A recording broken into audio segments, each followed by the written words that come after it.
wieder ein Walzer auf der Steirischen von mir. Der ist ganz neu. Der ist vom Frühling 2016. Der heißt der Lebensretter.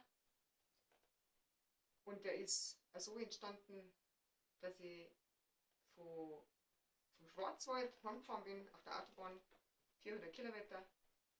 Und dann bin ich saumiert worden. Und dann habe ich mir gedacht, jetzt musst du irgendwas tun, dass du weiterfahren kannst. Und dann ist neben mir auf dem Beifahrersitz die passende CD gelegen, die habe ich reingeschoben. Das war die mit der richtigen Musik. Das war der Lebensretter. Und der CD und ihrem Komponisten ist der Walzer gewidmet.